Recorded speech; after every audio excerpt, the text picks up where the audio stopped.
And in 2013, we actually intercepted a North Korean cargo ship going through the Panama Canal that had 2 SA-2 missiles on board with their launch equipment. No nuclear weapon, but they were fully capable of being launched.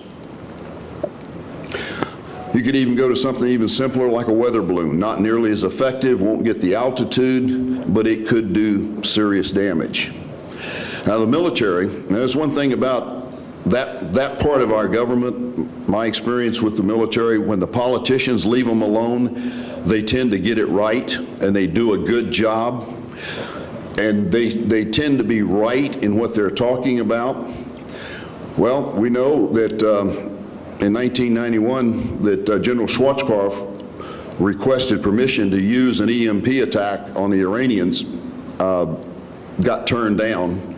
But that tells you something about what our capabilities are and what others would have. Texas State Senator Bob Hall has been aware of EMP for more than 50 years. When he was in the Air Force as a young man, after attaining an engineering degree at the Citadel, he was called on to protect our missiles from electromagnetic pulse. He's so deeply concerned about the existential threat it represents. He's fought for protective legislation for more than a decade. But the legislature failed to act in 3 different sessions.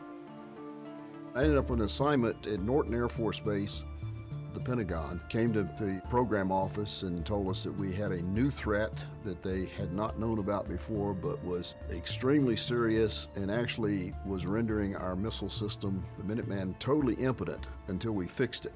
There was I call it a crash program, and I was picked to be the project manager to get the missile deployed as a hard missile. The power of an EMP is potentially devastating, and it's an open secret among nuclear-capable countries. We actually know that the Russians, the Chinese, the Iranians have in their war plans the first strike plan to take out our electrical power system with an EMP attack. It's not speculation. We know that. We learned it about the Russians when the USSR collapsed. There were a number of defectors that left Russia and came to the United States. So they showed up here with boxes, suitcases full of data showing what the Russians planned to do with an EMP attack, what the Russians had given in information to the Chinese. We've listened to Kim Jong-un of North Korea threaten an EMP attack. If there was a system-level EMP attack today, what would be the survival of the electrical grid system? Really wouldn't survive at all. It would not survive. Right. An EMP attack would not have to come from a state actor with a high-altitude missile blast, as there are actually smaller weapons of war available, which could take out individual critical substations. You know, there are these non-nuclear EMP weapons. There's an item called the EMP suitcase, and it looks just like a suitcase. It could be operated by a single individual with little or no training.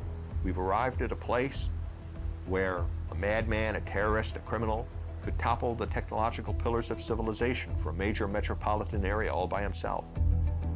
Today, we have 2 satellites that were launched by North Korea, one in 2013 and a second one in 2016.